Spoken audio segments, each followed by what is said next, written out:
Assalamualaikum warahmatullahi wabarakatuh. Innal hamdalillah nahmaduhu wa nasta'inuhu wa nastaghfiruh wa na'udzu billahi min shururi anfusina wa sayyiati a'malina. May yahdihillahu fala mudilla lahu wa may yudlil fala hadiya lahu. Asyhadu an la ilaha illallah wahdahu la syarika lahu wa asyhadu anna Muhammadan abduhu wa rasuluh alladzi la rasula wa la nabiyya ba'dah. Ya ayyuhalladzina amanu taqullaha haqqa tuqatih wa la tamutunna illa wa antum muslimun, amma ba'd. Bapak dan Ibu kaum muslimin dan kaum muslimat yang dirahmati Allah Subhanahu wa taala. Pada malam hari ini kita lanjutkan pembahasan dari tafsir surah Yusuf. Dimulai dari ayat yang ke-43, Allah Subhanahu wa taala berfirman, A'udzu billahi minasyaitonir rajim. Wa qala al-maliku inni ara sab'a baqaratin simani ya'kuluhunna sab'un ijab wa sab'an sumbulatin khudrin wa ukhra yabisat. Ya ayyuhal malu aftuni fi ru'yaya in kuntum lirru'ya ta'burun. Allah SWT berfirman dan menceritakan bahwasanya Raja Mesir ketika itu berkata atau menceritakan, menyebutkan di hadapan para pembesar kerajaan ketika itu bahwasanya dia melihat mimpi, di mana mimpi itu dikatakan, saya melihat, kata raja tersebut, 7 sapi yang gemuk itu dimakan oleh 7 sapi yang kurus, dan ada 7 tangkai yang berwarna hijau, 7 tangkai tanaman yang berwarna hijau yang masih segar, dan yang lain atau 7 tangkai yang lain itu sudah kering. Kemudian raja tersebut mengatakan, wahai para pemuka, beritahukan kepadaku tentang mimpiku ini jika kalian termasuk orang yang bisa menakwilkan mimpi. Bapak dan Ibu dirahmati Allah Subhanahu wa taala, pada pertemuan yang lalu sudah kita sebutkan bahwasanya Allah Subhanahu wa taala mentakdirkan Nabi Yusuf alaihi salam untuk dimasukkan ke dalam penjara, yang mana beliau ketika itu digoda oleh istri dari menteri ketika itu. Kemudian untuk menutupi isu tersebut, maka mereka memasukkan Nabi Yusuf ke dalam penjara supaya orang-orang tidak lagi ingat akan kasus tersebut. Kemudian juga supaya bisa dipahami bahwasanya, atau supaya orang mengetahui atau beranggapan bahwasanya yang salah itu adalah Nabi Yusuf, sehingga dimasukkan ke dalam penjara. Sebab kalau tidak dimasukkan Nabi Yusuf ke dalam penjara atau dihukum, tentunya isu tersebut akan terus berkembang, kemudian menunjukkan berarti Nabi Yusuf tidak salah karena tidak dihukum. Maka untuk menutupi itu semua, mereka akhirnya memasukkan Nabi Yusuf ke dalam penjara. Kemudian di dalam penjara Nabi Yusuf bertemu dengan dua orang yang dia juga bermimpi. Satu, seorang yang dia bekerja untuk memberikan minum atau menyiapkan minum raja, yang satu lagi menyiapkan makanan. Yang mana mereka juga bermimpi, kemudian Nabi Yusuf mentakwilkan mimpinya, dan mimpi tersebut atau takwil mimpi tersebut terjadi sesuai dengan apa yang ditakwilkan. Kemudian ya, dan ini bisa kita lihat bagaimana Allah SWT menguji Nabi Yusuf dengan ujian yang sangat banyak. Tetapi Allah SWT di akhir dari ujian ini tentunya memberikan kepada Nabi Yusuf hal yang lebih baik, atau ada hikmah di balik semua ujian, di mana Nabi Yusuf kemudian tinggal di penjara beberapa tahun. Ada yang menyebutkan 9 tahun atau 7 tahun atau lebih. Kemudian sebelum yang memberi minum, pelayan raja yang memberi minum itu keluar, Nabi Yusuf sudah berpesan bahwasanya kalau kamu keluar nanti sebutkan kepada raja tentang kisahku ini, permasalahanku ini. Tapi ternyata dia lupa. Ya, lupanya tidak sebentar, sampai bertahun-tahun. Maka dengan izin Allah SWT, Allah SWT dengan hikmahnya membuat raja tersebut yang bermimpi, yang mana mimpi raja ini menjadi jalan di mana Nabi Yusuf nanti akan keluar dari penjara, kemudian justru beliau akan menjadi menteri di Mesir ketika itu. Di sini diceritakan oleh Allah SWT bahwasanya raja tersebut bermimpi melihat 7 sapi yang besar, yang gemuk. 7 sapi tersebut dimakan oleh 7 sapi yang kurus. Ini aneh, mimpi yang aneh. Dan dia juga melihat ada 7 tangkai tanaman yang berwarna hijau yang segar, dan 7 lagi yang sudah kering. Kemudian dia kumpulkan seluruh para pembesarnya, para pengawalnya, dan orang-orang yang berilmu ketika itu. Diceritakan kepada mereka. Kemudian raja tersebut mengatakan, silakan artikan mimpi ini, jika kalian memang termasuk yang bisa memberikan atau bisa menakwilkan mimpi.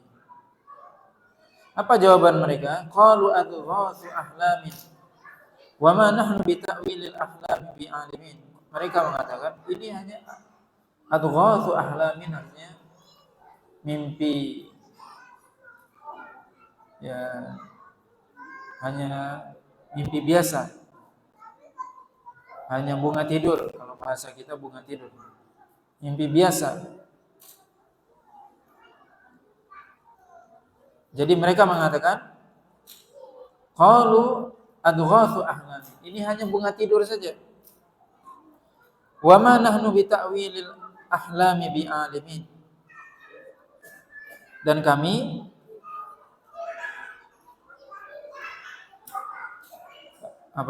tidak bisa,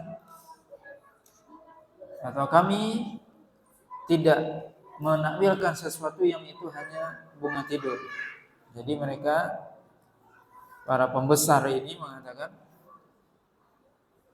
jadi dalam bahasa Arab itu ada 2 mimpi. Kalau bahasa Indonesia kan mimpi cuma 1 mimpi. Kalau dalam bahasa Arab ada ahlam, mimpi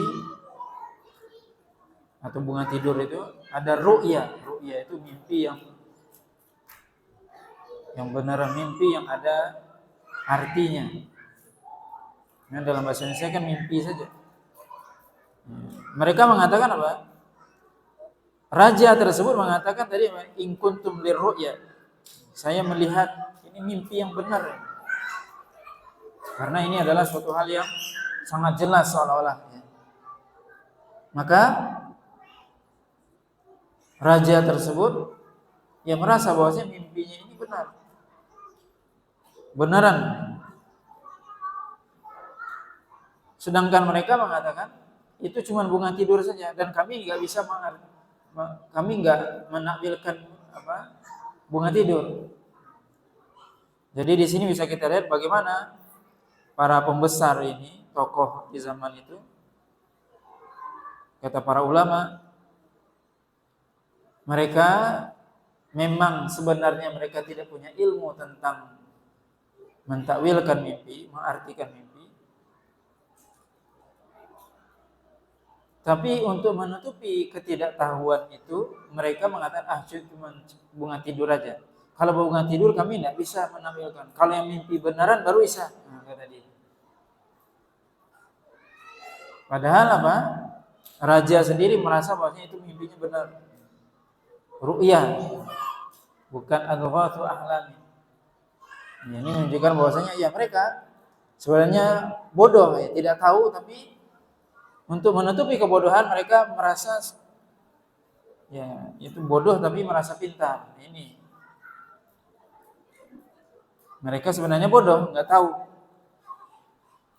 Tapi mestinya mereka mengatakan kami nggak tahu, sudah selesai.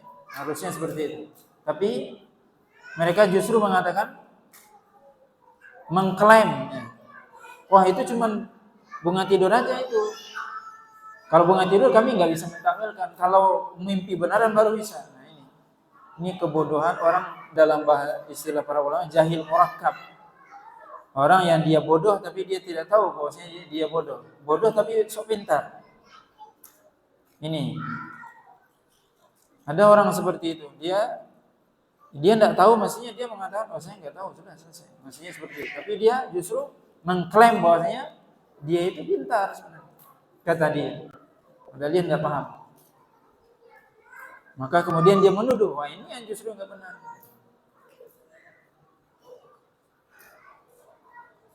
Tapi ketika itu baru terdengar pembicaraan raja tersebut oleh pelayan yang memberikan minum raja tadi, yang tadinya bersama Nabi Yusuf di dalam penjara.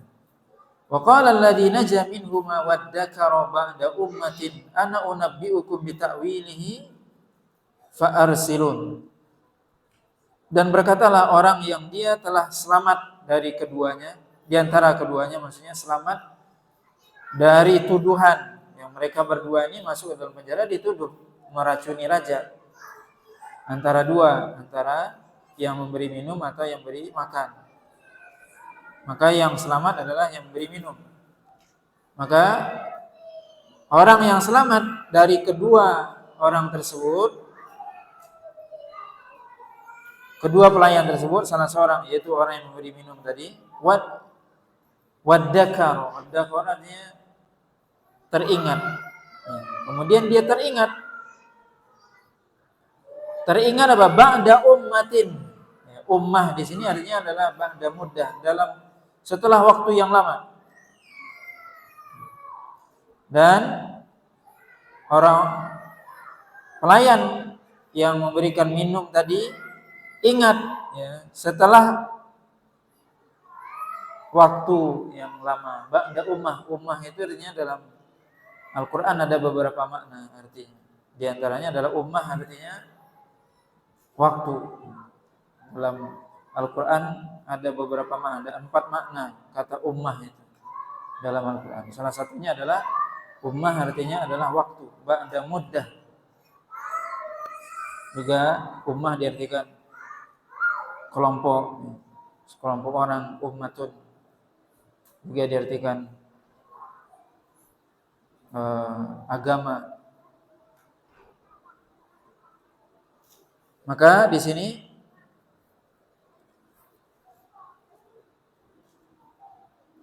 ummah di sini artinya adalah waktu. Jadi Dan berkatalah orang yang dia setelah selamat dari salah seorang dari pelayan yang selamat tadi, dan dia teringat setelah beberapa waktu yang lama, yaitu lebih dari 7 tahun, mungkin 7 tahun atau 9 tahun Nabi Yusuf di dalam penjara. Baru ingat dan diingatkan oleh kasus ini, yaitu raja melihat mimpi.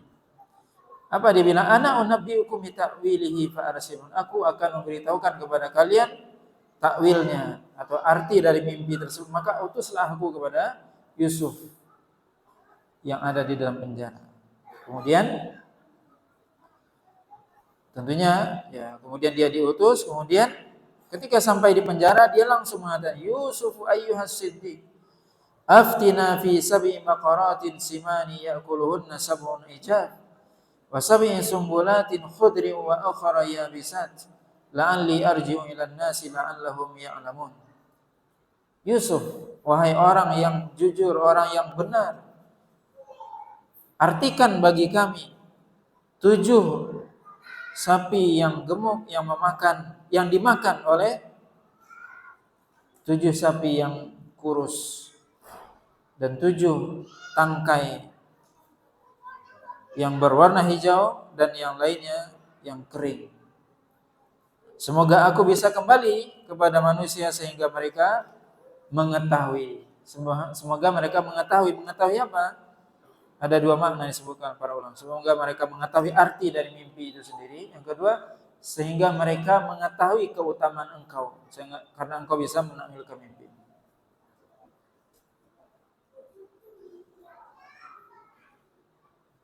Kemudian Nabi Yusuf mengatakan, qala tazra'una sab'a sinina da'aba fama hasadtum fadharuhu fi sumbulihi illa qalilan mimma ta'kulun thumma ya'ti min ba'di dhalika sab'un shidadu ya'kulna ma qaddamtum lahunna illa qalilan mimma tuhsinun thumma ya'ti min ba'di dhalika 'amun fihi yughathun nasu wa fihi ya'sirun. Nabi Yusuf langsung menjawab dengan mengatakan bahwasanya kalian akan menanam selama 7 tahun sebagaimana biasanya kalian menanam. Maka ketika kalian panen selama 7 tahun tersebut, maka biarkanlah tanaman tersebut atau biji-bijian tersebut di tangkainya, kecuali sedikit yang kalian makan. Kemudian setelah itu akan datang 7 tahun yang susah, 7 tahun paceklik, 7 tahun kemarau. Yang mana 7 tahun itulah yang nanti kalian akan makan dari hasil yang kalian simpan pada waktu sebelumnya. Kecuali sedikit yang kalian sisakan untuk kalian nanti tanam kembali. Kemudian setelah itu akan datang tahun di mana kalian akan diberikan hujan yang deras, kemudian tanah menjadi subur, kemudian pada waktu itu kalian juga memerah susu ataupun buah-buahan atau memetik buah-buahan. Bapak dan Ibu yang dirahmati Allah Subhanahu wa taala, kita bisa lihat di sini. Nabi Yusuf alaihissalam ketika didatangi oleh pelayan tadi untuk menakwilkan mimpi raja, maka ketika itu Nabi Yusuf langsung menakwilkan tanpa basa-basi, tanpa bertanya dan sebagainya. Ini bisa kita lihat disebutkan, ini menunjukkan keutamaan, kemuliaan Nabi Yusuf dan akhlak Nabi Yusuf. Nabi Yusuf alaihissalam tidak bilang sama pelayan tadi, kemana ente 7 tahun? Kok lupa pesan aku? Gitu. Kalau kita mungkin bilang gitu, 7 tahun mana? Kemana kemarin? Disuruh ingatkan, 7 tahun baru ingat. Mungkin kalau kita kayak gitu. Ini Nabi Yusuf nggak ada ngomong itu. Kemudian juga ketika disuruh minta takwil lagi, Nabi Yusuf nggak minta syarat. Nah, minta takwil lagi ya. Ada syarat ini lagi. Itu mungkin kalau kita. Tapi subhanallah kita bisa lihat bagaimana lapangnya hati Nabi Yusuf, akhlak Nabi Yusuf. Tadi apa? Tolong sampaikan ini kepada raja, lupa sudah. 7 tahun lupanya, bukan 7 hari. 7 tahun. Ketika datang, orang itu biasanya. Subhanallah, itu Nabi Yusuf, bagaimana lapangnya hatinya, bagaimana sabarnya, bagaimana akhlaknya, tingginya akhlak tersebut. Nabi Yusuf alaihissalam. Dia tidak, dalam bahasa Arab yu'atib itu kenapa kamu, kenapa? Dia tidak seperti itu. Nabi Yusuf tidak seperti itu. Maka ini akhlak yang mestinya kita contoh dari Nabi Yusuf. Bagaimana akhlak yang mulia. Tidak mengatakan kenapa kamu ini, kenapa baru datang, kenapa baru ingat, kenapa baru kesini. Nabi Yusuf dengan lapang dada langsung menakwilkan mimpi tersebut tanpa minta imbalan, tanpa minta syarat, tanpa minta apa-apa, tanpa ngomong apa-apa. Dan ini adalah ya akhlaknya Nabi Yusuf yang dipuji oleh Rasulullah SAW sendiri dalam hadis yang nanti akan kita bacakan.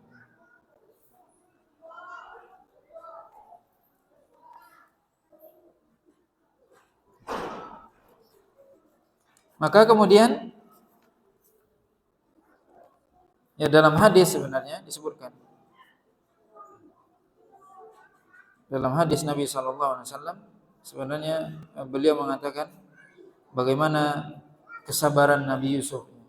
Rasulullah SAW mengatakan laqad ajibtu min Yusuf wa sabarihi wa karamihi wa sabrihi wa karamihi.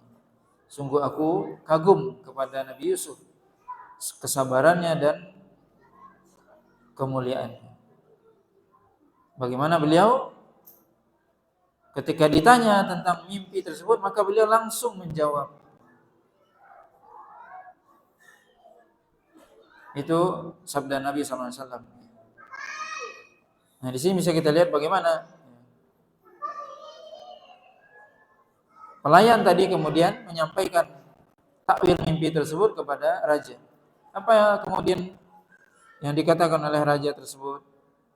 Wa qala al-maliku tuni bihi. Maka raja tersebut mengatakan, hadirkan dia, datangkan dia ke sini.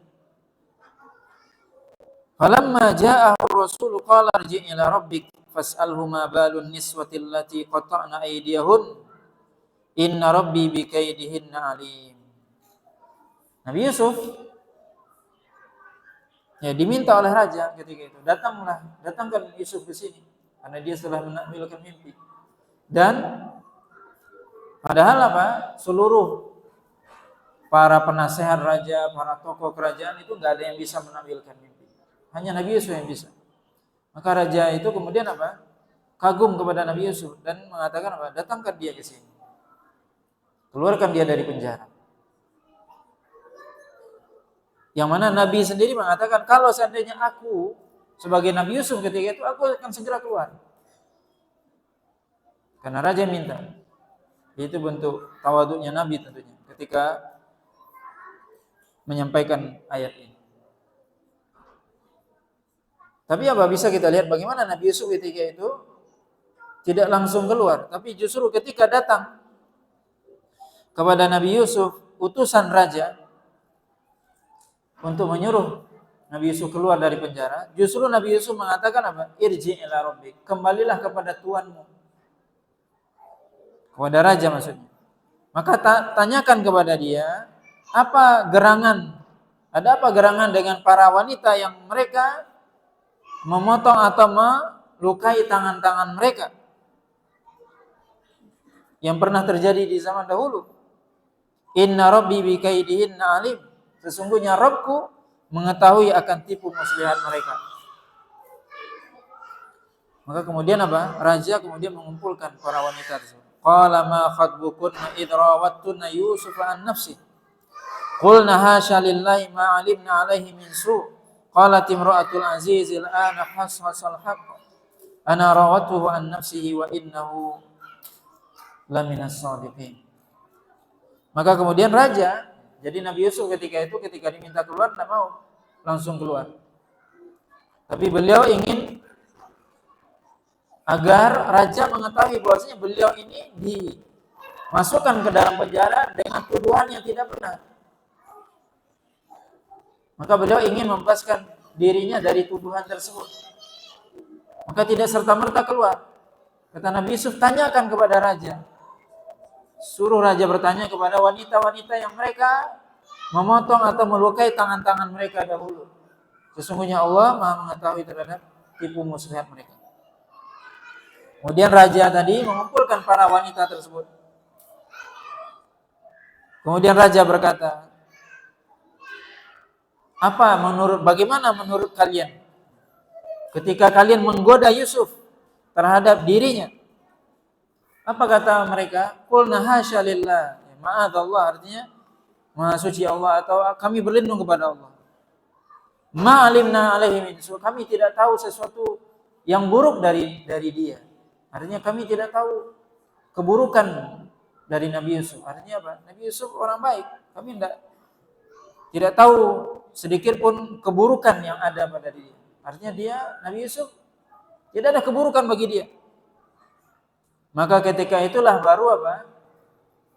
Istri dari menteri tersebut mengaku dengan mengatakan qalat imra'atul aziz. Maka berkatalah istri dari menteri tersebut, al-ana hasasal haq. Hari ini atau sekarang ini baru jelas kebenaran. Ana rawattuhu an nafsi. Akulah yang menggoda dia. Nah, mengaku dia sekarang. Setelah sekian tahun. Wa innahu laminas shadiqin, dan sesungguhnya dia benar-benar orang yang jujur, orang yang benar Yusuf. Dzalika liya'lama anni lam akhunhu bil ghaib wa anna Allah la yahdi kaidal kha'inin. Maka kemudian dia juga mengatakan, dia mengaku, ya, jadi istri wazir atau menteri tadi, Imra'atul Aziz, itu mengaku, aku yang menggoda Yusuf. Kemudian apa? Apa kata wanita tersebut? Aku menyampaikan ini supaya dia tahu. Dia maksudnya di sini apa? Jumhur ahli tafsir mengatakan maksudnya adalah mayoritas. Dia di sini maksudnya adalah suaminya sendiri. Bahwasanya aku tidak berkhianat kepadanya. Artinya apa? Dia menyampaikan itu di depan raja, tentunya suaminya ada di situ. Semua ketika itu ada di situ, semua di majelis itu. Para wanita, istri-istri menteri, semua menteri ada di situ. Aku memberitahukan ini bahwasanya akulah yang menggoda Yusuf. Dan sungguh dia adalah orang yang benar. Dan supaya aku memberitahukan bahwasanya apa? Bahwasanya aku tidak berkhianat kepada suamiku. Artinya apa? Tidak terjadi apa-apa antara aku dengan Yusuf. Artinya hanya sampai aku menggoda dia, tidak terjadi apa perzinaan, itu maksudnya. Dzalika liya'lama anni lam akhunhu bil ghaib. Aku tidak berkhianat kepada suamiku ketika dia tidak ada. Jadi dia ketika mengakui perbuatan tersebut, aku yang menggoda Yusuf, tapi hanya sekedar goda saja. Di mana Yusuf menjaga dirinya. Dan supaya dia tahu juga suamiku bahwasanya tidak terjadi apa-apa ternyata antara aku dengan dia, artinya tidak terjadi sampai perbuatan zina. Wa anna Allah la yahdi kaidal kha'inin. Dan Allah SWT tidak memberikan hidayah kepada orang-orang yang dia senantiasa melakukan tipu daya, ya, tipu muslihat. Kemudian dia mengatakan wa ma ubarri'u nafsi. Innan nafsa la'ammaratun bisu illa ma rahima rabbi inna rabbi ghafurur rahim. Dan aku tidaklah mensucikan jiwaku. Artinya aku tidak menganggap bahwasanya diriku ini diri yang suci, maksudnya terlepas dari dosa. Ketika dia mengatakan, aku enggak terjadi sebenarnya perzinahan, tapi aku juga tidak menganggap diriku suci, artinya diriku bersih dari dosa. Sebab tentunya ketika dia menggoda Yesus itu adalah dosa. Wa ma ubarri'u nafsi. Aku tidaklah menganggap diriku ini bersih. Kenapa? Innan nafsa la'ammaratun bisu. Karena hawa nafsu senantiasa mengajak kepada yang buruk, memerintahkan kepada yang buruk, perbuatan keji dan mungkar. Ini bisa kita lihat bagaimana ya wanita ini mengakui perbuatannya, bahwasanya dialah yang menggoda Nabi Yusuf. Kemudian dia juga mengatakan bahwasanya tidak terjadi perbuatan zina, tapi juga dia mengatakan bahwasanya aku tidak menganggap diriku bersih. Sesungguhnya hawa nafsu senantiasa menyuruh kepada yang buruk. Maka di sini apa? Hawa nafsu itu senantiasa mengajak kepada perbuatan yang mungkar, yang perbuatan buruk dan dosa. Illa ma rahima rabbi, kecuali orang yang dirahmati oleh Allah SWT. Ya, hawa nafsu senantiasa menyuruh kepada yang buruk, apalagi ketika hawa nafsu itu dihiasi oleh syaitan. Maka hawa nafsu manusia senantiasa menyuruh kepada yang buruk, perbuatan keji, mungkar, perbuatan dosa, kecuali orang-orang yang Allah berikan rahmat kepadanya.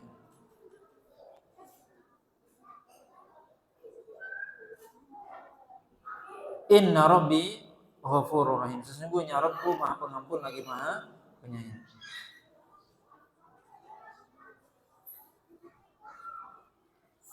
Maka ayat ini atau dalam kisah ini berarti apa? Bahwasanya wanita ini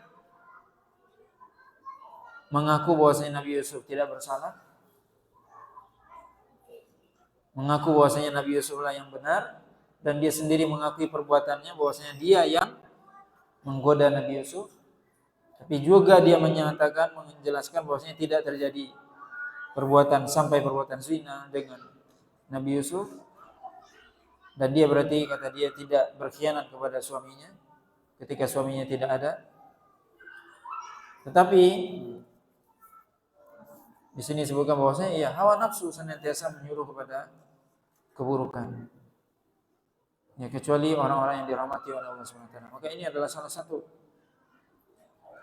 macam dari an-nafs, di mana dalam Al-Quran disebutkan an-nafs, jiwa itu ada 3 macam ya.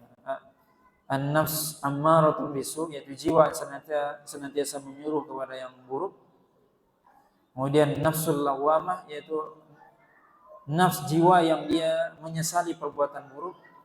Kemudian an-nafs mutmainnah, yaitu jiwa yang tenang, yang senantiasa berada dalam ketaatan kepada Allah SWT. Kemudian setelah mendengarkan itu semua, kata raja apa? Wa qala al-maliku tuni bihi astakhlishu li nafsi. Falamma kallamahu qala innaka al-yawma ladaina makinun amin. Maka kemudian raja tersebut mengatakan, "I'tuni bihi." Datangkanlah Nabi Yusuf itu kepadaku. Datangkan Yusuf kepadaku, astakhlishu li nafsi. Maka aku akan jadikan dia sebagai ya penasehat utama, orang dekat. Penasehatku, orang dekatku. Falamma kallamahu, ketika Nabi Yusuf datang, kemudian raja tersebut melihat Nabi Yusuf dan mengajak berbicara, qala innakal yawma ladaina makinun amin. Sesungguhnya engkau hari ini bagi kami adalah makinun. Orang yang makin artinya bisa Anda bisa berbuat sekehendak Anda, itu makin. Anda terserah Anda. Wahai Yusuf, sekarang engkau orang yang kami percaya. Maka terserah Anda mau buat apa. Amin, yang terpercaya, yang kami percaya kepada engkau, maka engkau mau melakukan apa saja silakan. Ini bisa kita lihat bagaimana kepercayaan raja ketika itu yang baru berjumpa dengan Nabi Yusuf. Dan itu semua adalah hikmah dari Allah SWT, bagaimana Allah SWT mengatur semua, di mana Nabi Yusuf di dalam penjara, dan tentunya ada hikmah semua ketika pelayan minuman itu lupa untuk menyebutkan tentang perihal Nabi Yusuf, baru ingat ketika ada mimpi ini, tentunya itu ada hikmahnya. Sebab kalau seandainya ketika dia keluar penjara langsung dia sampaikan kepada raja, bisa jadi raja nggak open, nggak perhatian. Siapa sih Yusuf, orang budak dan sebagainya. Maka itu semua ada hikmah. Jadi kita lihat bagaimana Allah SWT dengan hikmahnya mentakdirkan Nabi Yusuf di penjara selama 7 tahun atau 9 tahun. Itu ternyata ada hikmahnya. Sebab kalau Nabi Yusuf langsung keluar penjara ketika itu, Nabi Yusuf biasa aja. Jadi orang biasa aja dia. Tapi dia keluar dari penjara sudah biasa aja. Tapi ketika ada momen, ketika raja tadi melihat mimpi, kemudian dikumpulkan seluruh pembesar istana, nggak ada pembesar Mesir ketika itu, orang-orang yang berilmu, nggak ada yang bisa menakwilkan mimpi. Kemudian ada Nabi Yusuf yang bisa. Ini menunjukkan apa? Ilmunya. Maka itu tentunya, makanya raja ini ya kagum kepada Nabi Yusuf. Sehingga langsung mengatakan apa? Bahwasanya engkau akan menjadi apa? Penasihatku, orang dekatku, dan engkau orang yang terpercaya. Kemudian apa? Nabi Yusuf mengatakan, qala ja'alni ala khazainil ardi inni hafizun alim. Kata Nabi Yusuf, jadikanlah aku sebagai penjaga dari perbendaharaan bumi ini, ya perbendaharaan negeri Mesir ketika itu maksudnya. Jadikan aku sebagai bendahara, kalau bahasa kita, bendaharanya yang menjaga keuangan ataupun penghasilan negara. Inni hafizun alim, sesungguhnya aku adalah orang yang hafil, yang bisa menjaga, alim dan berilmu. Nah, di sini ayat ini, ayat 55 dari surah Yusuf ini, sebagian orang berdalil dengan ayat ini bolehnya meminta jabatan. Sebab dalam ayat ini menurut mereka Nabi Yusuf minta jabatan kepada raja, yaitu dijadikan sebagai bendahara. Yang kalau sebenarnya kita cermati ada dua jawaban, ya. Bahwasanya klaim itu belum tentu benar. Apakah benar Nabi Yusuf minta jabatan?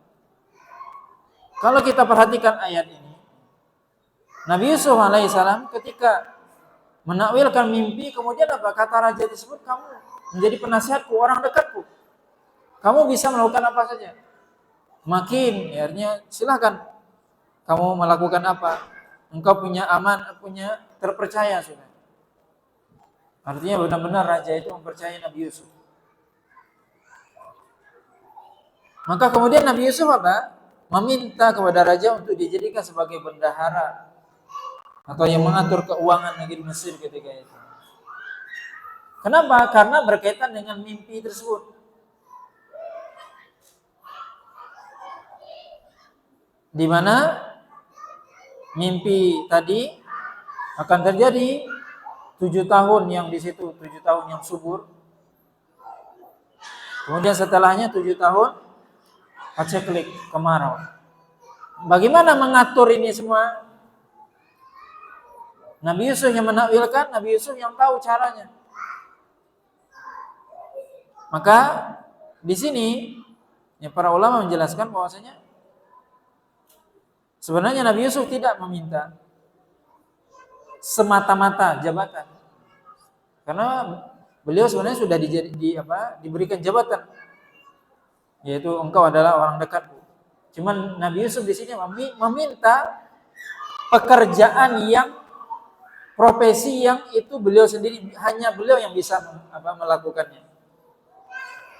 Dan di sini juga para ulama menjelaskan bolehnya seseorang meminta tersebut kalau memang dia tahu hanya dia yang bisa melakukannya, hanya dia yang bisa. yang mengerti itu maksudnya. Yang lain nggak bisa. Dan ini untuk kemaslahatan umum. Ini perlu diingat. Nabi Yusuf meminta jabatan dalam tanda petik, bukan semata-mata meminta jabatan secara mutlak. Karena sebenarnya sudah diberikan jabatan. Sudah diberikan kesempatan mau jadi apa silakan. Cuman beliau memilih, itu maksudnya. Silakan Yusuf, engkau mau jadi apa gitu. Kemudian Nabi Yusuf memilih untuk jadi apa? Jadi bendahara. Bendahara lah bahasa kita sederhana. Jadi bukan semata-mata meminta jabatan yang dia tidak punya kemampuan di situ. Dan kemudian apa? Meminta jabatan di sini untuk kerja, untuk kemaslahatan umat, bukan untuk kepentingan pribadi. Karena dia tahu hanya dia yang bisa melakukan ini.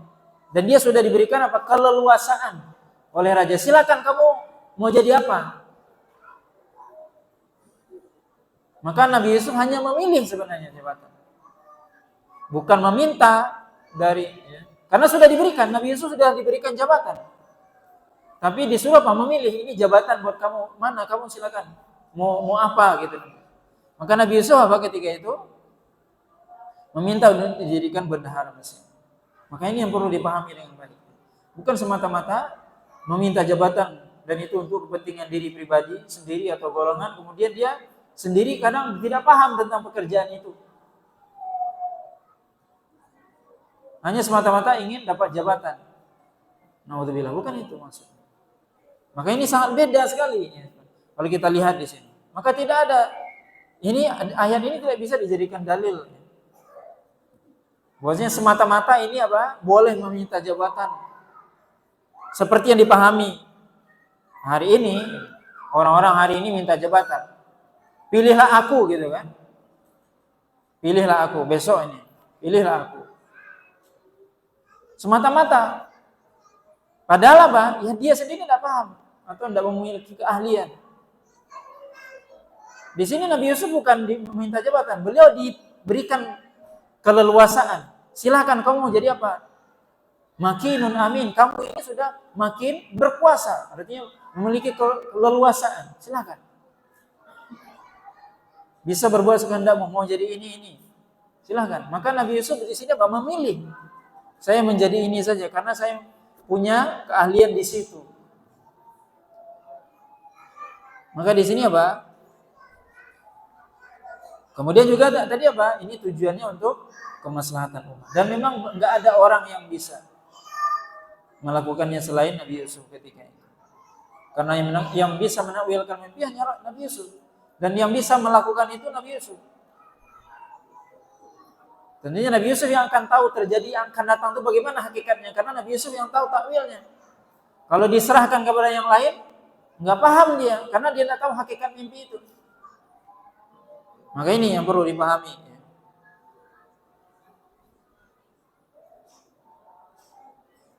Maka di sini ya, para ulama jelaskan boleh seseorang itu dia di sini disebutkan menawarkan dirinya kepada suatu pekerjaan yang memang itu misalnya untuk kemaslahatan umat, bukan kemaslahatan pribadi, yang tujuannya adalah untuk kemaslahatan umat dan dia tahu tidak ada orang yang bisa selain dia ketika itu atau di tempat itu. Maka itu boleh. Sebab tentunya kalau nggak ada yang mengatur ini, hancur jadinya semua. Kalau nggak ada yang mau maju. Tetapi kalau ada yang lain, maka kita bisa lihat bagaimana para ulama terdahulu mereka tidak mau diberikan jabatan. Imam Abu Hanifah beliau sampai menolak ketika diangkat menjadi qadhi, sampai beliau akhirnya disiksa karena menolak permintaan untuk jadi qadhi. Tentunya dengan pertimbangan.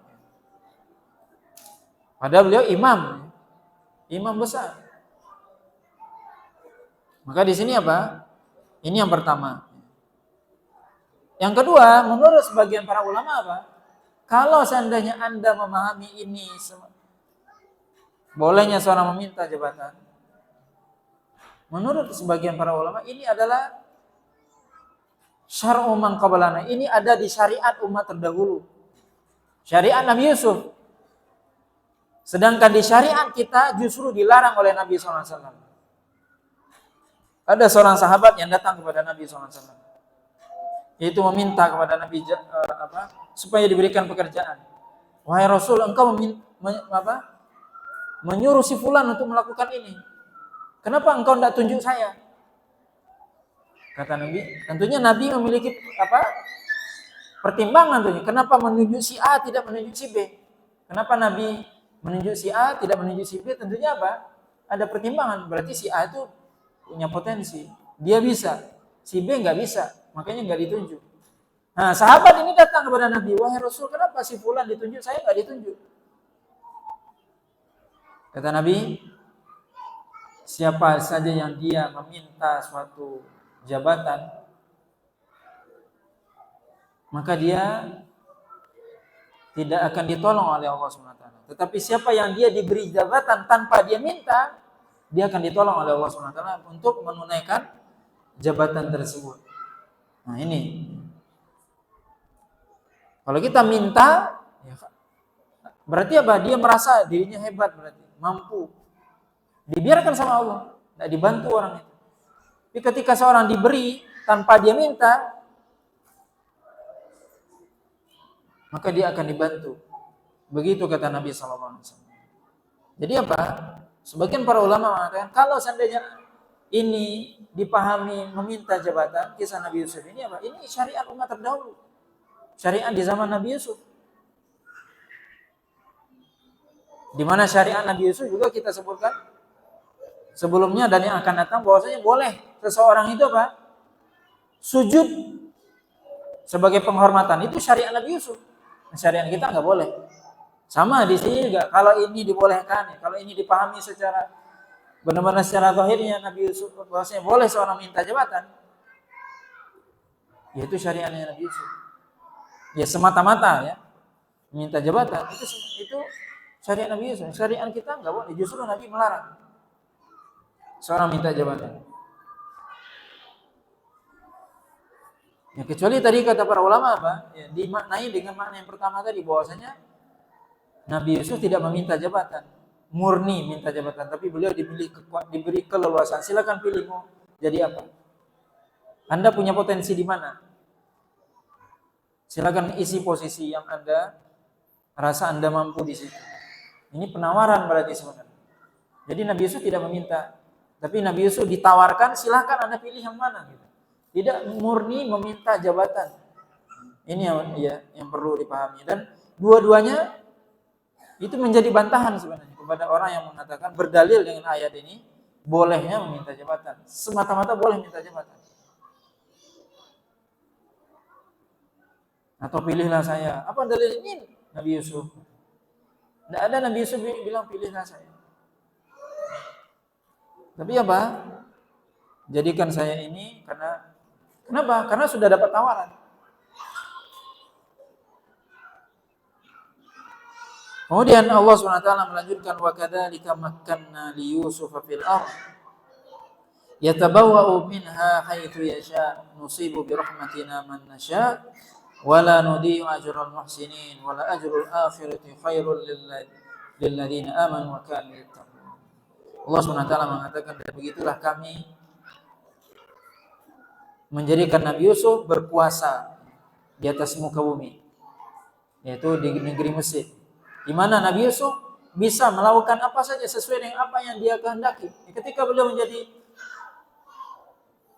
pembesar Mesir ketika itu, beliau bisa melakukan apa saja karena beliau adalah penasehat raja paling dekat. Apa yang beliau sampaikan itu semua rajanya manut. Karena apa? Saking percayanya raja tersebut kepada Nabi Yusuf. Yatabawwa'u min haitsu yasha. Nabi Yusuf bisa melakukan apa saja sesuai dengan kehendaknya. Begitu Allah SWT menjadikan Nabi Yusuf berkuasa di negeri Mesir. Ibaratnya Nabi Yusuf sebenarnya berkuasa. Walaupun raja ini namanya raja, tapi yang berkuasa yang ini, semua masukan Nabi Yusuf, semua sarannya dilaksanakan oleh raja. Tidak dibantah sedikit. Begitulah kami menjadikan Nabi Yusuf berkuasa di muka bumi, di Mesir ketika itu, di mana beliau melakukan apa saja sesuai dengan apa? Keinginan beliau. Dan itu semua apa? Adalah anugerah dari Allah SWT. Nusibu bi rahmatina man nasya. Dan itu kami berikan dengan rahmat kami kepada siapa yang kami kehendaki. Itu Nabi Yusuf alaihissalam bisa berkuasa seperti itu adalah bagian dari rahmat Allah SWT kepada siapa yang Allah kehendaki. Wala nudhi'u ajral muhsinin, dan kami tidak akan menyia-nyiakan pahala ganjaran orang-orang yang berbuat baik. Siapa maksudnya Nabi Yusuf alaihissalam? Bagaimana beliau sabar? Maksudnya di sini bagaimana kesabaran Nabi Yusuf yang diuji oleh Allah SWT. Itulah ganjaran itu diberikan oleh Allah SWT di akhir hidup beliau. Bagaimana beliau tadinya dilempar ke sumur, bagaimana beliau berpisah dengan bapaknya, kemudian beliau menjadi budak, kemudian beliau digoda oleh wanita, bagaimana beliau akhirnya di penjara. Itu semua cobaan. Itu bertahun-tahun gitu. Bagaimana di penjara yang lama, jadi budak lama. Bertahun-tahun beliau diuji oleh Allah SWT dengan lika-liku kehidupan beliau ketika itu. Dari kecil sampai beliau dewasa. Tapi beliau sabar. Itulah yang Allah SWT kata wala nudhi'u ajral muhsinin. Kami tidak akan menyia-nyiakan pahala orang-orang yang berbuat baik. Orang-orang yang sabar. Wala ajrul akhirati khair, dan sungguh pahala akhirat itu jauh lebih baik dari apa yang Allah berikan kepada seorang di dunia ini. Bisa jadi Allah SWT memberikan kebaikan kepada seorang di dunia ini yang mungkin tadinya dia susah di masa kecilnya dan sebagainya, susah dia. Ketika sudah dewasa, sudah tuanya, dia diberikan kemudahan oleh Allah SWT, diberikan kebaikan. Tapi kata Allah wala ajrul akhirati khair. Sungguh benar-benar apa? Pahala akhirat jauh lebih baik daripada apa yang diberikan di dunia ini. Bagi siapa? Lilladzina amanu wa kanu yattaqun. Bagi orang yang beriman dan senantiasa bertakwa kepada Allah SWT. Maka sungguhnya orang-orang yang senantiasa dia beriman kepada Allah, bertakwa kepada Allah, melaksanakan perintahnya, menjauhkan larangannya, bersabar terhadap takdirnya, maka Allah SWT tidak akan menyia-nyiakan pahalanya di dunia dan di akhirat. Maka apa yang menimpa kita di dunia, mungkin di awal kehidupan kita susah apa semua, itu harus dihadapi dengan sabar. Semuanya dengan sabar. Di akhir kehidupan, tidak mungkin orang itu selamanya susah dari awal hidup sampai mati dia susah terus, tidak ada. Mungkin awalnya dia susah tapi nanti di akhir dia mendapatkan kebaikan. Atau kata Allah SWT justru nanti di akhirat yang jauh lebih baik. Dan ini janji Allah kepada orang yang beriman dan bertakwa kepadanya. Nah, wallahu ta'ala ini mungkin beberapa ayat yang bisa kita sampaikan pada malam hari ini, mudah-mudahan bermanfaat. Subhanakallahumma bihamdika asyhadu an la ilaha illa anta astaghfiruka wa atubu ilaik. Wa sallallahu ala nabiyyina Muhammadin wa ala alihi wasallam. Wassalamualaikum warahmatullahi wabarakatuh.